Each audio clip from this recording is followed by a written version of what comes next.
آج کی مجلس میں اسی موضوع پر کچھ گفتگو کرنے کی ہم کوشش کریں گے کہ وہ کیا بنیادی باتیں ہیں، وہ کیا اصول ہیں، وہ کیا منہج ہے جو ایک مسلمان کو اختیار کرنا چاہیے، اور وہ کیا منہج ہے جو اہل الحدیث کا ہے۔ اہل الحدیث، اصحاب الحدیث، اس کے بارے میں تفصیل ذکر کرنے کی ضرورت نہیں ہے۔ اللہ کے نبی صلی اللہ علیہ وسلم کی حدیث لا تزال طائفة من امتی ظاہرین علی الحق، اور مختلف الفاظ کے ساتھ یہ حدیث آئی ہے، اس کو بخاری اور مسلم وغیرہ نے روایت کیا ہے کہ ایک جماعت حق پر قائم رہے گی اور اللہ کی مدد اس جماعت کے ساتھ ہوگی۔ ایک چھوٹا سا گروہ ہوگا جو اللہ کا منصور، نصرت یافتہ، اللہ کی مدد پایا ہوا گروہ ہوگا۔ اس کی مخالفت کرنے والے اس کو نقصان نہیں پہنچا پائیں گے، اس کا ساتھ چھوڑنے والے اس کو ضرر، نقصان نہیں پہنچا پائیں گے۔ یہ اسی طرح سے حق پر قائم رہے گا یہاں تک کہ قیامت آ جائے۔ یہ جو حدیث ہے، اس حدیث کی تشریح میں، اس حدیث کی تطبیق میں کہ کون ہیں وہ لوگ، اس کی وضاحت میں، اس کے اجمال کو بیان کرنے میں امام البخاری کا قول، امام احمد کا قول، امام علی ابن المدینی کا قول، خطیب البغدادی نے اپنی کتاب شرح اصحاب الحدیث میں ذکر کیا ہے کہ اللہ کے نبی صلی اللہ علیہ وسلم کی اس حدیث میں جو لوگ مراد ہیں کہ جو اہل حق ہوں گے، قیامت تک رہیں گے، وہ کون ہیں، وہ کس منہج کے لوگ ہوں گے۔ تو امام البخاری کہتے ہیں کہ وہ اصحاب الحدیث ہیں، وہ اہل الحدیث ہیں، دونوں الفاظ آئے ہیں۔ علی ابن مدینی بھی کہتے ہیں کہ وہ اہل الحدیث ہیں، اصحاب الحدیث ہیں۔ امام احمد ابن حنبل جو امام البخاری کے استاد بھی ہیں اور امام اہل السنہ والجماعہ کے امام ہیں، اہل السنہ والجماعہ کے امام ہیں، امام احمد ابن حنبل بھی کہتے ہیں کہ اگر اس سے مراد اہل الحدیث نہیں ہے تو میں نہیں جانتا اور کون ہے۔ ایک سوال بہت سارے لوگ اس دور میں یہ بھی اٹھا رہے ہیں کہ اللہ تعالیٰ نے ہم کو مسلم بننے کے لیے کہا ہے، اہل حدیث بننے کے لیے نہیں کہا ہے۔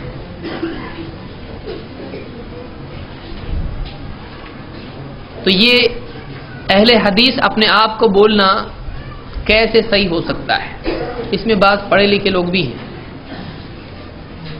اور بعض اوقات ان پڑھ سے زیادہ پڑھے لکھے کے کنفیوژن ہوتے ہیں، کیونکہ جتنا زیادہ پڑھے گا اتنا زیادہ کنفیوژن میں بڑھے گا اگر واقعی علماء کی اس کو رہبری نہ ہو، اہل اختصاص، اہل علم کے تابع اگر وہ نہیں ہوگا تو پڑھتا جا اور کنفیوژن میں بڑھتا جا، یہ مصیبت اس کے گلے میں آئے گی۔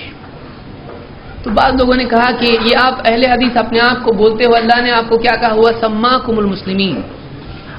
کسی انشاءاللہ مستقل گفتگو میں میں اس پر تفصیلی طور پر گفتگو کروں گا کہ واقعی شاید کا مطلب کیا ہے اور نام کیا کیا ہے مسلمانوں کے لیے۔ آج وہ وقت نہیں ہے چونکہ ہم کو منہج دیکھنا ہے، اس لیے نام کے بارے میں اتنی بحث ہم نہیں کریں گے، لیکن چونکہ اہل حدیث کا منہج تو جھگڑا شروع سے ہی شروع ہو جائے گا، منہج تو بعد میں آ رہا ہے، اہل حدیث پہلے آ رہا ہے، تو اختصاراً اس کی بھی کچھ وضاحت میں کرنا ضروری سمجھتا ہوں کہ بعض لوگ کہتے ہیں کہ اللہ نے ہم کو کہا کہ ہم مسلمان بنے، اہل حدیث بننے کے لیے اللہ نے نہیں کہا ہے۔ ان کی خدمت میں یہ جواب عرض ہے کہ اہل حدیث مسلمان کے مخالف نہیں ہوتا ہے۔ یہ حضرات گویا کہ یہ تاثر دینے کی کوشش کرتے ہیں کہ ہم یہ کہہ رہے ہوں کہ مسلمان نہیں، ہم اہل حدیث ہیں، ایسا نہیں ہے۔ اللہ کے نبی صلی اللہ علیہ وسلم کے زمانے میں کوئی فرقہ نہیں تھا، ایک ہی جماعت تھی، مسلمان تھے۔ اس وقت میں کسی اور نام کی مسلمانوں کو ضرورت بھی نہیں تھی دوسروں سے فرق کرنے کے لیے۔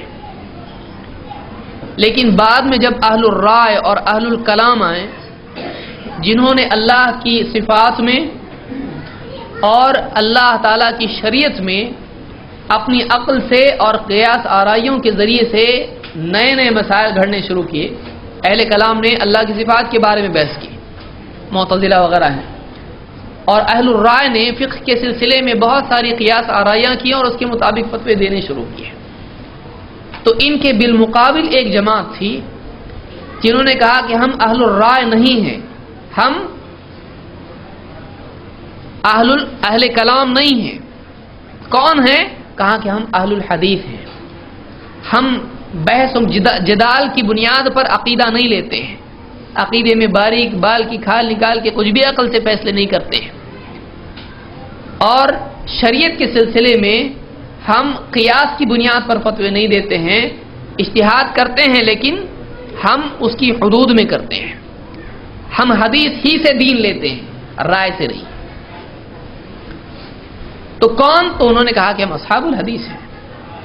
تو یہ جو چھوٹی جماعت تھی اس دور میں، جو اس منہج کے حاملین تھے، شاہ ولی اللہ دہلوی ہو یا شہرستانی ہو الملل والنحل میں، اور دوسرے بھی علماء ہیں، انہوں نے بیان کیا کہ یہ جو دو طبقے تھے، اہل الرائے، اہل الکلام اور اہل الحدیث، یہ اسی دور میں بنے ہیں، یہاں تک کہ مقلدین کے ایک بڑے عالم جن کو لوگ حکیم الامت بھی بولتے ہیں، مولانا اشرف علی تھانوی نے بھی یہ بات کہی ہے کہ امام احمد ابن حنبل ہی کے دور میں اہل الرائے کی بالمقابل ایک جماعت تھی جن کو اہل الحدیث کہا جاتا تھا۔ تو اس دور میں اہل کلام اور اہل الرائے کے بالمقابل فرق کرنے کے لیے کہ واقعی صحیح منہج کیا ہے، مسلمانوں میں بڑے بڑے علماء نے، محدثین نے اپنے بارے میں کہا کہ ہم اہل الرائے نہیں، ہم اہل الحدیث ہیں۔ کوئی آدمی بول سکتا ہے اس کی ضرورت کیا تھی؟ یہ ایک اجتہاد تھا، اور اس کی ضرورت اس وقت میں بھی تھی اور آج بھی ہے۔ ایک آپ دوسری مثال اس کی لیجئے، اللہ کے نبی صلی اللہ علیہ وسلم کے زمانے میں جیسے مسلمان صرف مسلمان تھے، مسلم، اسی طرح سے اللہ کے دین کے اخذ کرنے کا ذریعہ قرآن کے بعد حدیث، وہ بھی حدیث تھی۔ اس میں جیسے صحیح مسلم اور ضعیف مسلم نہیں تھا، ویسے ہی صحیح حدیث اور ضعیف حدیث نہیں تھی۔ بعد میں جب لوگوں نے حدیثوں میں غلطیاں کی اور ملاوٹ بھی کی جان بوجھ کے، اس وقت کے محدثین، اس وقت کے اہل علم کو یہ ضرورت محسوس ہوئی کہ اگر حدیث ہی چھوڑ دی جائے تو کئی لوگ نبی کے نام پر بیان کرنے والی کی جانے والی بات کو لے کر گمراہ ہو جائیں گے۔ یہ بھی حدیث، وہ بھی حدیث، حدیث لو حدیث، اور فرق نہیں کر پائیں گے واقعی حدیث نبی صلی اللہ علیہ وسلم کی کیا ہے اور ملاوٹ والی کون سی ہے، غلطی والی کون سی ہے، معتبر کیا ہے، غیر معتبر کیا ہے۔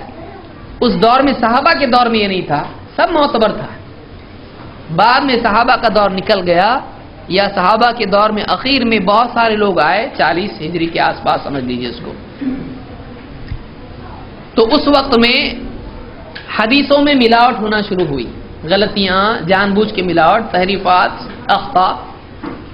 اس وقت میں علماء نے کہا کہ نہیں، حدیث کی تفریق ضروری ہے، یہ صحیح حدیث ہے، یہ ضعیف حدیث ہے، یہ حسن حدیث ہے، یہ موضوع حدیث ہے، یہ منکر ہے، یہ شاذ ہے، یہ معلل ہے، یہ مرسل ہے، یہ منقطع ہے، یہ معضل ہے۔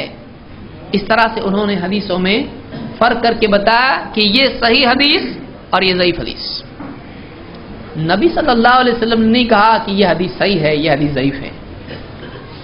لیکن آج وہ لوگ جو اہل حدیث کہلانا پسند نہیں کرتے ہیں، وہ حدیث کو صحیح ضعیف بولنا ضروری سمجھتے ہیں، بلکہ بعض اوقات کنفیوژن میں آ کے وہ کہتے ہیں اگر اہل حدیث بولنا صحیح ہوگا تو اہل صحیح حدیث بولنا چاہیے۔ تو صحیح حدیث وہ بھی مانتے ہیں۔ ہمارا سوال یہ ہے کہ صحیح حدیث تو اللہ کے نبی صلی اللہ علیہ وسلم نے نہیں کہا، آپ نے تو حدیث ہی کہا ہے صرف، آپ اس کو صحیح حدیث کیوں کہتے ہو؟ تو اس کا جواب کیا ہوگا؟ ایسے لوگ یہ کہیں گے کہ نہیں حدیث میں بہت کنفیوژن ہو گیا ہے. اب ایک آدمی فرق نہیں کر پائے گا, اس کو صرف حدیث بول دیں گے, جھوٹی حدیث بھی لے لے گا, ضعیف حدیث بھی لے لے گا. اس لیے اس کو لیبل لگانا ضروری ہے تاکہ ایک آدمی فرق کر سکے. ایک حدیث کو آپ کو لیبل لگانا ضروری ہو گیا کنفیوژن کی وجہ سے. دین کے سارے معاملات میں اہل حق سب کے سب مسلمان اور باطل سب کے سب مسلمان. پھر شیعہ بھی, معتزلی بھی اور ہر قسم کے آل فال جتنے بھی گروہ ہیں, جتنے بھی اوٹ پٹانگ جماتے ہیں, سب کے سب ایک جھنڈا لے لیں مسلم. اور آپ اپنے بچے کو کسی شہر میں پڑھنے کے لیے بھیج رہے ہوں, اپنی بچی کا رشتہ دیکھنے کے لیے کسی کو بات کر رہے ہو, آپ پوچھو گے آپ کون ہیں؟ مسلم. لے لو رشتہ, دیں گے آپ اور پوچھیں گے اور کھدائی کرو گے. آپ بورڈ نہیں دیکھو گے, آپ بورڈ کے نیچے کھدائی کرو گے. آپ کے لیے مسلم کافی ہوا؟ نہیں ہوا آپ کے لیے کافی. جب تک کہ وہ کسی نہ کسی جماعت کا نام نہیں لیتا آپ کو چین نہیں آئے گا. گھوم پھر کے آپ کو صرف مسلم کوئی بولے گا, آپ نہیں بولے گا. آپ بولو پہلے آپ کون سی جماعت کے ہو. تو پریکٹیکل لائف میں آدمی برابر, اگر وہ بول دے اہل حدیث تو واقعی مانیں گے, اہل حدیث کی سوا نہیں مانیں گے, لیکن خود اہل حدیث نہیں بولنا چاہتے ہیں. ایسے بھی لوگ ہیں. کیوں؟ اہل حدیث کا عقیدہ صحیح ہوتا ہے, اہل حدیث کا منہج صحیح ہوتا ہے.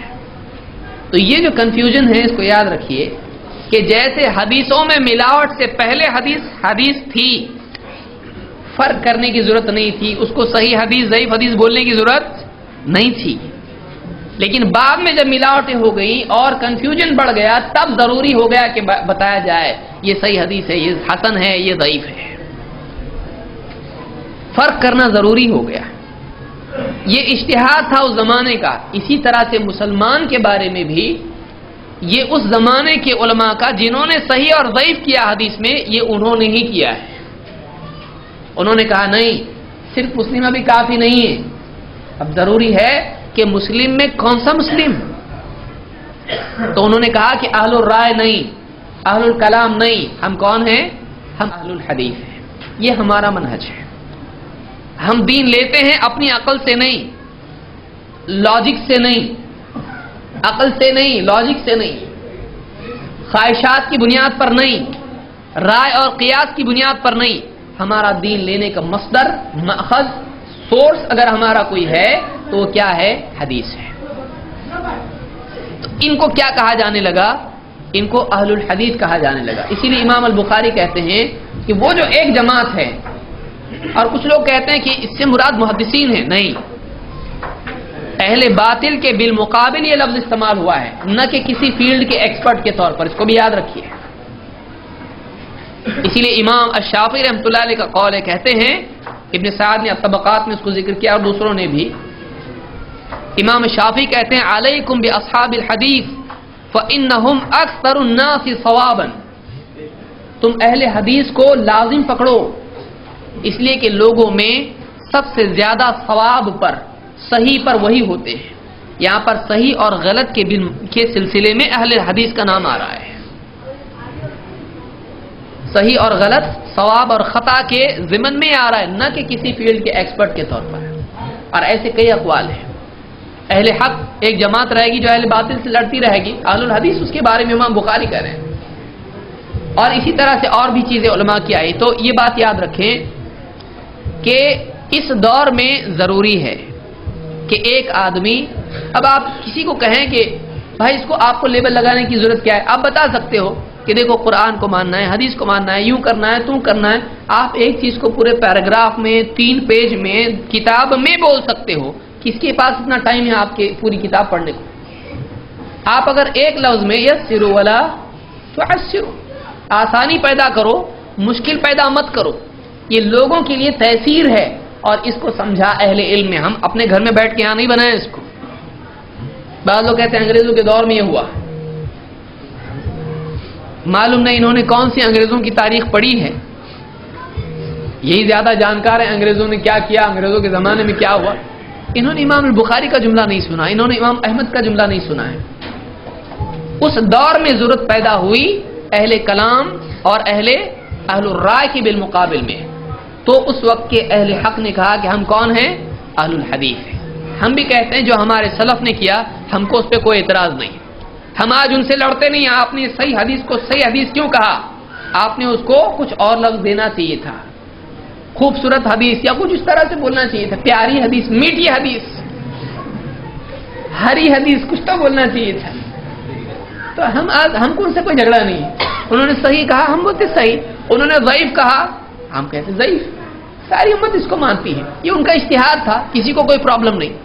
تو ہم کو صحیح ضعیف پہ بھی کوئی پرابلم نہیں، ہم کو اہل الحدیث پہ بھی کوئی پرابلم نہیں۔ امام البخاری نے کہا اہل الحدیث، ہم کہتے کوئی بات نہیں، اچھی ہم بھی اہل الحدیث ہی ہیں، کیوں؟ اس لیے کہ ہم بھی اسی منہج پر ہیں، ورنہ آپ امام البخاری کو بھی غلط بولو۔ اور ایسے جو لوگ نام نہیں رکھتے ہیں، اہل الحدیث نہیں کہتے ہیں، وہ کچھ نہ کچھ اپنا دوسرا نام رکھتے ہیں، بے نام وہ بھی نہیں رہ پاتے ہیں، کچھ نہ کچھ اس کو عربی کی بجائے انگلش نام رکھ لینا پڑتا ہے۔ تو بہرحال یعنی یہ بات یاد رکھیں کہ اہل حدیث جو نام ہے یہ ایسا نہیں کہ ہم کو یہاں پہ باندھنا ہے، یہاں بیج لگانا ہے یا کچھ اس طرح سے ہے۔ اہل الحدیث ایک منہج کا نام ہے، یہ ایک میتھڈالوجی ہے، یہ ایک منہج ہے، یہ اصولوں کا نام ہے کہ آپ کیا منہج پر چلتے ہو۔ بھائی ہم قرآن و سنت پر چلتے ہیں، سلف کے منہج کو لے کر چلتے ہیں، ہم اہل الحدیث ہیں۔ آپ کو یہ نام اچھا نہیں لگتا ہے تھوڑا، آپ کہو اہل الاثر، علماء نے یہ بھی نام اختیار کیا ہے۔ آپ کو یہ بھی سمجھ میں نہیں آتا ہے سلفی، تو یہ سارے نام سلف نے اپنے لیے اختیار کیے، اسی لیے ایک نام کو پکڑ کے سب لوگوں نے جھگڑا نہیں کیا ہے، بلکہ اصل مقصود اس میں کیا ہے کہ سلف نے جو لقب اپنے لیے اختیار کیا، نام اپنے لیے اختیار کیا، جس سے ان کا منہج سامنے آتا ہے، بعد والے ایک لفظ سے ہی سمجھ جائیں۔ تو یہ ان کا کیا تھا؟ کوئی آدمی کہے کہ قرآن و حدیث میں ہے کیا؟ قرآن و حدیث میں اہل الحدیث نہیں ہے، اور قرآن و حدیث میں صحیح اور ضعیف بھی نہیں ہے، تو آپ کو ماننا پڑے گا۔ کیوں؟ اس لیے کہ اجتہاد کی گنجائش ہے، اور اہل السنہ والجماعہ، اہل الحدیث، اہل الاثر، اصحاب الحدیث، اصحاب الاثر، سلفی، یہ نام سلف نے، اہل علم نے اپنے اپنے دور میں استعمال کیے باطل فرقوں سے اپنے آپ کو الگ کرنے کے لیے۔ اللہ کی نبی صلی اللہ علیہ وسلم نے کتاب الطہارہ، کتاب الصلاۃ، کتاب الایمان، کتاب العلم، اس نام کی کوئی حدیث نہیں لکھی، نہ لکھوائی۔ بعد میں علماء نے اجتہاد کیا، امت کی آسانی کے لیے ضرورت تھی اور یہ ضرورت ہے، تو اس کو سب مانتے ہیں، کوئی پرابلم اس میں نہیں ہے۔ تو تیسیر جو ہے علم کے آسان کرنے کے لیے ضرورت محسوس ہوئی، اس وقت میں علماء نے اس کو محسوس کیا اور کیا، تاکہ ایک بھولا بھالا مسلمان صرف مسلم سن کے اس کے پیچھے بھاگنے والا نہ بنے۔ کوئی بھی آئے گا، شیعہ آئے گا، آپ بتائیے، بولے گا میں مسلم ہوں، چلو میرے پاس آؤ، آپ جاؤ گے؟ نہیں جاؤ گے۔ آپ بولو گے مسلم، لیکن کون سا مسلم؟ گروپ کون سا ہے تمہارا؟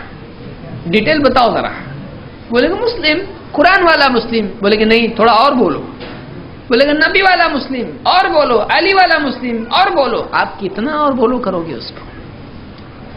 بولے گا بس اس کے بعد اور کیا چاہیے تم کو؟ اتنا کافی نہیں مسلم؟ 2 بیٹی رشتہ میں لایا ہوں، دیں گے آپ پورا جب تک کہ کھنگال کے اس کے آپ تل میں نہیں دیکھتے، آپ کو چین نہیں آئے گا۔ اگر بولے میں اہل حدیث، ہاں تھوڑا آپ کو سکون آئے گا، اب ٹھیک ہے۔ تو ایسے بہت سارے لوگ جو اہل حدیث نام نہیں لیتے ہیں، وہ اندر سے ان کو معلوم ہوتا ہے اہل حدیث ہی ہے، ان کے پاس سب دائیں بائیں آگے پیچھے اہل حدیث ہی ہوتے ہیں، دوسرا کوئی چلتا ان کو نہیں چلتا ہے۔ تو اب ڈرنے کی ضرورت کیا ہے؟ ڈرنے کی ضرورت کیا ہے؟ پرابلم کیا ہے؟ کنفیوژن کیا ہے؟ آپ کو پرابلم کیا ہے؟ آپ ایک چیز کو اتنا بڑا بول سکتے ہو، آپ اس کو اتنا چھوٹا کیوں نہیں بول سکتے؟ جب بڑا بولنا ہے، چھوٹا بولنے میں پرابلم کیا ہے؟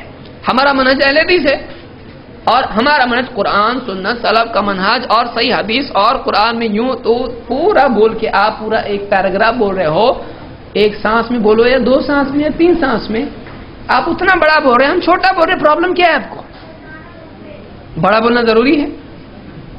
آپ کا اجتہاد ہے بڑا بولنا، ہمارا چھوٹا ہے، ہم چھوٹا بول کے سمجھ لیتے ہیں کہ ہاں اہل حدیث، ہاں اہل حدیث، آپ کا منہج کیا؟ یہ منہج ہے، ختم ہو گیا مسئلہ۔ تو یہ اجتہاد ہے، یہ اجتہاد ہے، تو ہمارے لیے یہ کافی ہے، اس دور میں خصوصاً ضروری ہے۔ آپ بتائیں، ایک آدمی آپ کو ملا بس میں، آپ نے اس کو دعوت دی، یہ صحیح ہے یہ صحیح. بولا ہاں شرک غلط, درگاہ پہ جانا غلط, یہ غلط وہ غلط, بتوں کے آگے جھکنا غلط. کوئی غیر مسلم ہے, کوئی بھی ہے, مسلمان ہے, شرک میں پڑا ہوا ہے, غلط منہج پر ہے. آپ نے اس کو پورا سمجھایا, اور وہ جانے والا دائیں, آپ جانے والے بائیں ہیں. اب بس سے اترے, اس کو آپ کدھر بھیجو گے؟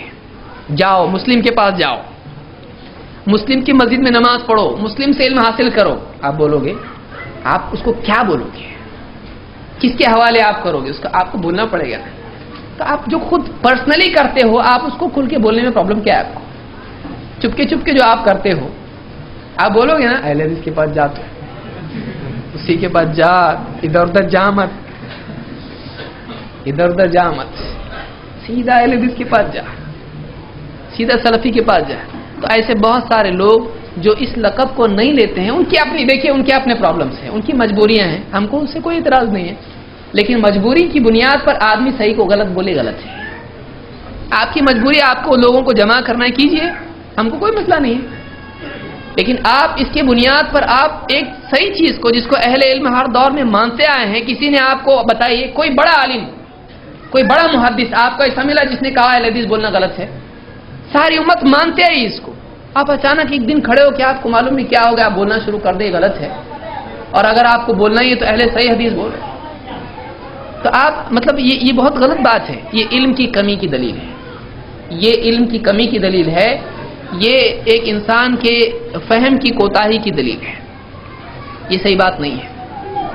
اہل حدیث کا مطلب, پھر آپ اگر اہل صحیح حدیث بھی غلط ہے آپ کا, آپ بولو اہل صحیح و حسن حدیث, پھر آپ کو کوئی دوسرا آگے پکڑے گا, نہیں یہ بھی غلط ہے. آپ بولو اہل صحیح لذاتہ لغیرہ, حسن لذاتہ لغیرہ, متواتر بھی, احاد بھی, احاد میں مشہور غریب اور سب عزیز سب, اور اس میں ایسا ویسا سب. آپ یعنی یہ طریقہ نہیں ہوتا ہے, یہ علمی مزاج نہیں ہے. کسی آدمی کو بولنا آتا ہے اس کا مطلب یہ نہیں کہ اس کو سمجھتا بھی ہے. بہت سارے لوگ بولنے والے سمجھتے نہیں کہ خود کیا بول رہے ہیں. ادنا درجہ علم کا یہ ہے کہ ایک آدمی کو کم سے کم یہ سمجھے کہ میں کیا بول رہا ہوں, اس کو اتنا تو معلوم ہونا چاہیے. تو اس دور کی یہ وبا ہے, اور اس میں پھنس کے بہت سارے مسلمان گمراہ ہو سکتے ہیں. اس لیے دائیں بائیں آدمی نہیں دیکھے, سلف کے منہج کو سامنے رکھے, اسی کو فالو کرے, اسی کے منہج کو فالو کرے. ایسے افراد بعض اوقات اہل حدیث سے دور بھاگتے ہیں, لیکن یہود و نصارہ کی سنتیں اختیار کر لیتے ہیں. اللہ تعالیٰ سمجھ عطا فرمائے, اللہ ہدایت دے. ہمارے ہی بھائی ہیں, اور ان کے لیے دل میں دکھ بھی ہوتا ہے غلطیوں پر, لیکن ایک آدمی اگر غلطی کی اصلاح کے لیے تیار نہ ہو اور اپنے آپ کو ہی صحیح سمجھنے لگے, تو ایسے آدمی کو کون بچا سکتا ہے؟ ایک آدمی کو تیرنے نہیں آ رہا, چلا رہا بچاؤ, پھر کوئی بچانے جا رہا ہے اس کو تو بول رہا قریب مت آؤ. آپ بتائیے کیا کر سکتے ہیں اس کو؟ تو ایسے آدمی کو اس کے حال پہ چھوڑ دیا جائے گا. اللہ تعالیٰ سمجھ عطا فرمائے. تو اہل حدیث کا منہج کیا ہے, یہ بہت تفصیلی موضوع ہے, لیکن یہ بہت ضروری میں نے سمجھا بتاؤں آپ کو, تاکہ اس طرح کے جو بھی افکار ہیں, تھوڑا ایک فیشن ہو جاتا ہے بس مسلم, تو ایسا مسلم, شیعہ مسلم, سنی مسلم کیا ہے؟ آپ پھر کچھ بھی مت بولو, ان کو بھی مسلم بولو آپ, اور خوارج بھی مسلم ہیں, پھر آپ سارے لوگوں کو معتزلی اور ہر قسم کا آدمی مسلم. یہ ایک طرح کا کنفیوژن پیدا کرنا ہے. یہ بظاہر برائی دکھائی دیتی ہے اہل حدیث بولنا, لیکن یہ بہت ضروری ہے, یہ بہت ضروری اس دور میں خصوصاً ضروری ہے, تاکہ ہم پہچان سکیں. ایسے لوگ بہت ساری باتیں یہ بھی بولتے ہیں اہل حدیث میں بھی اتنے سارے, ایسا نہیں ہے.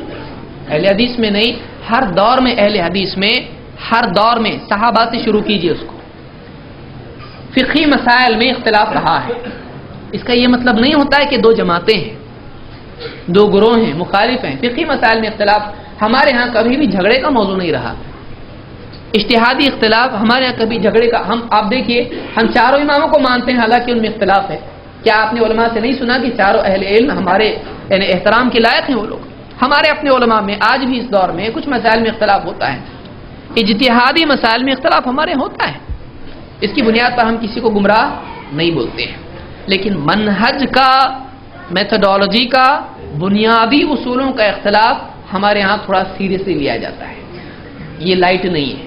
فقہی اختلاف ہر دور میں ہوا ہے, صحابہ میں ہوا ہے, لیکن منہجی اختلاف نہیں, میتھڈالوجی میں نہیں, نو کمپرومائز. یہ بات یاد رکھیں.